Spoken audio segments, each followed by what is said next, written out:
Arnoldo Vince, este año sabático, podemos llamarlo, se dedicó a la comunicación. Pero el Arnoldo Vince político, ¿qué estuvo analizando, qué estuvo pensando para volver a lanzarse como precandidato?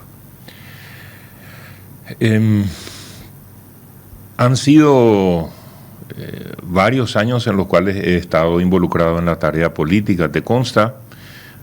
Mi primer proceso electoral fue el del año 2012-13. Ahí fui senador durante 5 años. Luego fui candidato al Parlasur, ¿se acuerdan? Encabecé nuestra lista. Finalmente renuncié a ese escaño para ocupar un cargo en el Ejecutivo con el presidente Mario Abdo Benítez como ministro de Obras Públicas. Eso fui durante 4 años. Luego me tocó ser sorpresivamente precandidato por nuestro movimiento ante el problema que tuvo nuestro vicepresidente, Hugo Velázquez, con su candidatura o precandidatura. Me tocó asumir la recta final de esa campaña. Y bueno, después acompañarle al ganador de la interna en las generales. O sea, han sido 6 procesos electorales, ¿verdad? 3 internas y 3 generales, Sí. Que han marcado obviamente una etapa importante en mi vida. Yo siempre defino, o sea, trato y me esfuerzo de ser la misma persona, yo tuve una primera etapa en mi vida profesional en el ámbito espiritual, eclesiástico, estudié teología, enseñé teología, trabajé en iglesias, formando personas justamente para atender estas cosas que hace un ratito hablamos. Luego estuve desde el año 1996 en lo que son los medios de comunicación, que incluían radios, televisión, incluso algo de prensa escrita. Ahí empezaban despacito las cuestiones de las redes sociales, del internet. Eso tuvo su asomo recién ahí. Y luego, desde finales del 2011, me incorporé a la actividad política activamente dentro de mi partido Colorado. Pero en las 3 instancias o en los 3 ámbitos, para mí hay un denominador común que es el servicio. O sea, para mí tanto la actividad en el ámbito espiritual era para ayudar a la gente a servir, como comunicador también. O sea, uno escucha los problemas de la gente y bueno, uno trata de orientar, bueno, ¿quién tiene la solución? ¿Cómo se soluciona el problema, qué sé yo, de falta de agua en una comunidad? Bueno, uno pasa la nota con las necesidades de los vecinos, luego va a la autoridad correspondiente a preguntarle qué proyecto hay o para cuándo van a solucionar. O sea, siempre el servicio. Y la política es el ámbito, digamos, en el cual el servicio debe ser el norte orientador. Entonces, yo me involucré en la política no con ningún otro interés. Yo me considero una persona muy agradecida con nuestro país y eso tiene su raíz en mis antecedentes. Mis abuelos son inmigrantes ruso-alemanes que vinieron a Paraguay buscando una patria, huyendo del comunismo bolchevique de la Unión Soviética que en aquel tiempo. Vinieron, tuvieron un año como refugiados de guerra en Alemania. Y bueno, acá vinieron y encontraron una nueva patria en 1930, llegaron a Paraguay. Mis padres ya nacieron en Paraguay, mi papá que sigue con vida, mi mamá que ya no está entre nosotros. Entonces, ellos ya nacieron aquí y Paraguay es la nueva patria para nuestro grupo de personas que, bueno, encontraron en el Chaco paraguayo principalmente su base. Yo ya no nací en el Chaco porque mis padres trabajaban en el hospital menonita en el kilómetro 81, cerca de Itacurú de la Cordillera. Ellos justamente, ese hospital surgió en el año 51 como un gesto de gratitud de las iglesias y las comunidades menonitas al país para atender un tema que era muy difícil de atender, muy discriminado, como era la lepra. Hoy se le llama mal de Hansen. Entonces se forjó un trabajo de servicio en el ámbito de la salud y ahí trabajaban mis padres. Los 4 hermanos nacimos en ese lugar. Entonces yo viví eso desde mi más tierna infancia esa actitud de gratitud que expresaban con su vida, con su servicio al prójimo, mis padres. De hecho, después mi hermano mayor, que es médico, hasta ahora está terminando de ser director, creo que fueron más de 3 décadas, él fue director de ese hospital, ahora está hacia la zona de Campo Nuevo, pero diciéndolo más, en mi forma de entender el propósito de Dios para mi vida, está la gratitud a Paraguay. Paraguay es un país que dio cabida a grupos de gente que fueron expulsados, marginados, perseguidos por razones políticas o religiosas, en aquel momento la Unión Soviética, el comunismo bolchevique que se hacía de todas las propiedades privadas y demás. Entonces, ese es mi origen y eso es lo que me marcó. Entonces, servir a Dios y servir a la patria es mi norte. Y dentro de este contexto del servicio, obviamente, incursionando en la política, tenés que tener un compañero de lucha. Ya te lanzaste como precandidato. ¿Quién sería tu vicepresidente, aquel que te secunde? No sé si ya definiste o tenés algunos nombres barajando o eso, ¿cómo se define? ¿En el equipo político? No sé, ¿hay nombres? No, yo creo que hay mucho tiempo para eso, de trabajarlo. Eso va a tener, digamos, ahora Yo primero en esta etapa, Edgardo y Alejandro, y a la audiencia les digo, necesito tener contacto con la ciudadanía. Construir ciudadanía es lo más importante para captar y entender exactamente qué es lo que quiere y qué es lo que necesita, qué es lo que siente la gente. Es el rol de un político, ser sensible a la necesidad de la ciudadanía, que finalmente uno quiere ganarse la confianza, el aprecio de la gente y especialmente después el voto para que uno puede cumplir el mandato de la ciudadanía. O sea, la política es la transferencia de la autoridad que hace el ciudadano a una persona que dice, yo quiero que tú estés allá para hacer tal o cual cosa. Eso en síntesis, hablando sencillamente cómo funciona la política. Entonces, esta primera etapa es una etapa en la cual no es lo más importante quienes todos acompañan el proyecto, quién va a hacer qué en este rol. Hay muchas personas que están en esta línea, que claro, yo estoy en la línea de la oposición al oficialismo, lo que muchos denominan la disidencia, que es una disidencia que debe ser una disidencia constructiva, como hasta ahora lo ha tratado de ser, con sus representantes en el Congreso principalmente, y en las expresiones, pero a mí como disidente, como persona que quiere liderar un proyecto político, a mí me interesa que el gobierno haga bien las cosas. Fui parte de ese proceso pidiendo votos, una vez pasadas las internas, para los que hoy están, y como candidato, precandidato, como interesado en ocupar ese rol protagónico en el futuro, no hay cosa mejor que puede pasar que el gobierno actual haga bien las cosas. O sea, y está haciendo bien las no cosas. Es negocio que haga mal las cosas.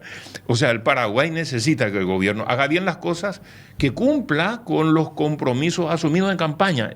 De eso se trata, un proceso de entender qué quiere la gente, comprometernos con la ciudadanía en lo que entendemos que es lo que quiere la gente, y luego, estando en gestión, cumplir con esa cuestión. O sea, la disidencia colorada está apoyando de momento al gobierno, pero eso tiene una fecha límite. ¿Hasta cuándo iría? Si nos remitimos a los procesos anteriores, cuando fui senador, ¿te acordás? Ahí por el 2015 se formó el G15, no sé si te acordás. Sí. Bueno, y tiene su momento en el cual, en aquel tiempo, antes de la pandemia, todavía las elecciones municipales eran exactamente en el medio de los periodos de las elecciones presidenciales. Ahora hay un desfasaje de un año que está más pegado, o sea, un año más cerca de las elecciones presidenciales, porque se postergó el mandato por la cuestión del COVID, que ya ves, un año más, entonces ahora está más cercano a las elecciones presidenciales. Pero normalmente los primeros 2 años de un gobierno se trata de brindarle, y es el tiempo en el cual un gobierno que asume debe plantear las reformas, los proyectos de leyes que quiere para llevar adelante su proyecto de trabajo. Pero pasó un año y prácticamente no hubo avances, ni de obras, ni de política interna, y ahora tenemos un grave problema de comunicación, inclusive, cosas que nosotros veíamos que eso se solucionaba en los primeros meses, inclusive con los ajustes. Con el agravante de que este gobierno tiene un apoyo legislativo que no tuvo ningún otro gobierno anterior. O sea, es por eso más reprochable el no lograr, digamos, aquella promesa que había hecho también usted junto a Santiago Peña de vamos a estar mejor. Por eso también la pregunta que hacía Edgardo, ¿usted cree que estamos mejor realmente ya a estas alturas? Categóricamente no estamos mejor. La gente no lo siente así. Si uno mira lo que fueron estas fiestas de Navidad, Año Nuevo, yo creo que son un reflejo claro que no estamos mejor. La gente tiene déficit de circulante en el bolsillo, para decirlo de una forma gráfica. Hay algunas personas que seguramente están mejor. Creo que el problema que tenemos es no la falta de apoyo político, como bien decís, Alejandro. O sea, en la absoluta mayoría que se consiguió en este proceso electoral, especialmente en el Parlamento, de tener mayoría propia en la Cámara de Senadores, eso no se dio, creo que la última vez fue en las elecciones con Raúl Cubas Grau, ¿verdad? Después de eso nunca el Partido Colorado llegó a tener mayoría propia como partido. Diputados sí muchas veces llegó a tener a veces una mayoría muy ajustada, pero esta vez es bastante holgada. Ahora, ahí hay un compromiso, Alejandro, de respetar a las minorías, pero respetar no significa solamente, bueno, dejamos que hablen un ratito en el Pleno argumentando en contra o a favor de un proyecto de ley, sino realmente tenerlos en serio. Son representantes de los que les votaron también y hay que respetarlos. Utilizar las mayorías para hacer cuestiones a veces forzadas, atropellar, sin consensos, sin buscar un debate a fondo, eso finalmente le hace daño a la democracia. O sea, decir, no, yo tengo mayoría, entonces este tema no se va a tratar o este tema no se va a investigar, eso está mal. Entonces, tener las mayorías, claro, te da una facilidad en la gobernabilidad por un lado, pero cuando eso se traduce en algunas decisiones que no tienen el consenso, para eso existe el diálogo. Y para eso en una democracia necesitamos dialogar, debatir las ideas y llegar a convencer al otro y ajustar los proyectos. Me recuerdo uno de los proyectos últimos, por ejemplo, el RUN, ¿verdad? El Registro Unificado Nacional, que pretende unir 3 instituciones para supuestamente facilitar los trámites de titulación de tierras y demás, que es un grave problema en nuestro país. Me tocó hablar con escribanos, con diferentes representantes del sector, como comunicador, ¿verdad?, en ese caso, y muchos de ellos expresaban que el resultado de este proyecto de ley va a ser más burocracia y va a ser más lento. Entonces, ellos inclusive buscaron el contacto con las autoridades del Ejecutivo para debatir, para decirle, de estos 200 artículos hay cerca de 100 que tienen problemas y van a traer, si esto es así, va a traer esta consecuencia. Entonces, bueno, se tuvo 1 o 2 audiencias públicas, se escuchó ahí, pero creo que se introdujeron 3 o 4 cambios en los articulados. Y ahora la pregunta es, ¿va a ser aplicable? Ojalá que sí. Yo creo que la iniciativa, el objetivo es sano, o sea, sintetizar, disminuir burocracias, agilizar los trámites, 100% de acuerdo, apoyo total. Ahora, falta cumplir con el protocolo de los procesos, de agotar el diálogo, de buscar los consensos con los sectores que finalmente van a ayudarte o no ayudarte para que esa ley pueda funcionar bien. Finalmente va a repercutir en la ciudadanía que no puede vender un vehículo, una propiedad, su tierra, su lote. Y ahí es la pregunta. Entonces, no, ahora tenemos mayoría y tenemos que sacar el proyecto. Es como que ese apuro diciendo, ahora que tenemos mayoría tenemos que hacerlo. si está bien lo que vas a hacer, aunque no tengas mayoría en democracia, vas a lograr consensos. La democracia es eso. Cuando es razonal, cuando es viable un proyecto que uno presenta, para eso está el Congreso, el Parlamento, donde se debaten las ideas.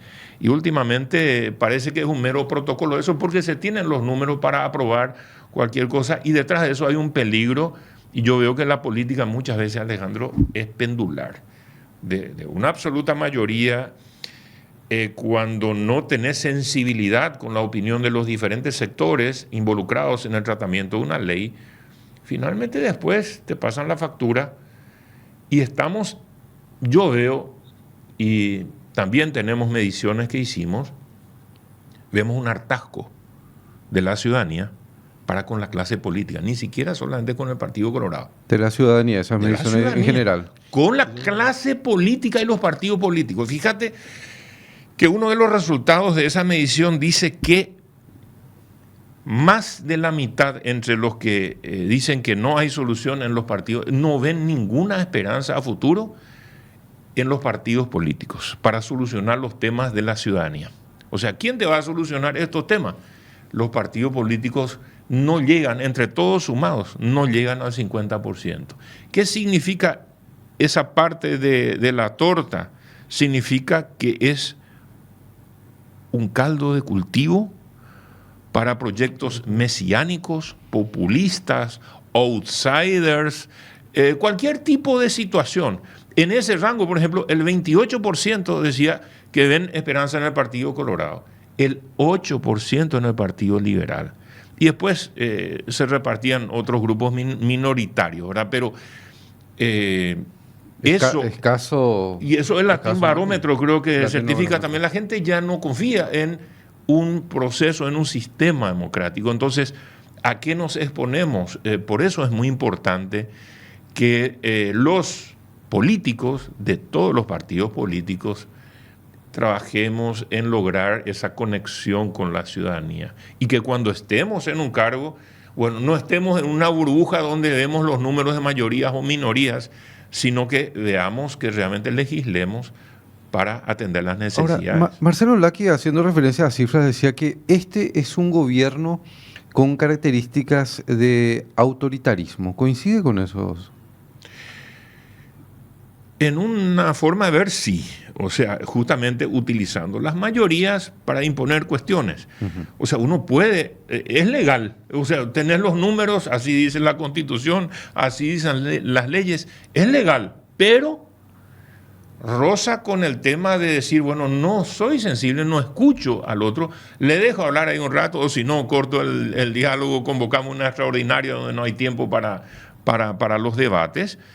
Y tengo los números, entonces eso la gente siente, eso la gente sabe. Y el vacío de esperanza para con la clase política no es solamente el Partido Colorado. O sea, esa mayoría de números en ambas cámaras del Congreso se logra con posturas, digamos, de representantes del Partido Liberal, que era el principal partido de la oposición, ahora no sabemos en las próximas justas electorales, o el mismo proyecto de Cruzada Nacional de Payo Cubas, que hizo una extraordinaria elección para la presidencial, llevó a una cantidad de senadores y algunos diputados al Congreso, de los cuales creo que solamente su esposa quedó leal a Cruzada Nacional. Sí. El resto... toditos son afines, no al Partido Colorado, al cartismo. Entonces, ¿qué garantía tiene inclusive la gente que confiaba en un outsider, que era justamente ya esta parte de la torta, ya estaba fuerte en las elecciones anteriores? Ni siquiera los outsiders van a tener esperanza si finalmente sus legisladores no están sujetos a un liderazgo, no tienen una línea de conducta. Lo que la gente quiere tener previsibilidad. Si yo le voto a este para senador o a esta para diputada, ¿va a mantener la postura así como dijo en campaña o después solucionan las cosas de otra forma. Ahí hubo un desprecio también a la dirigencia colorada porque ahora se está premiando justamente a estos tránsfugas de otros partidos, que por sobre todo incluso gente que trabajó en la campaña. ¿Usted particularmente también se sintió despreciado, relegado, castigado? ¿Y se siente también eso en la dirigencia de base del Partido Colorado? Totalmente nos sentimos así. O sea, es... ¿Cómo uno puede confiar, independientemente de qué partido? Como bien decís, el transfugismo, yo creo que es una figura o es un problema político que hay que analizar bien. En otros tiempos, por ejemplo, era mucho más difícil hacer eso. Por ejemplo, ¿qué hacían los legisladores que fueron electos? Lino Oviedo no salió presidente, pero sus legisladores, la mayoría, por el mayor tiempo se mantenían leales porque tenían un contrato firmado con su líder y se iba a, digamos, liberar el pagaré si es que el senador o el diputado se iba hacia otras carpas iba a pagar las consecuencias.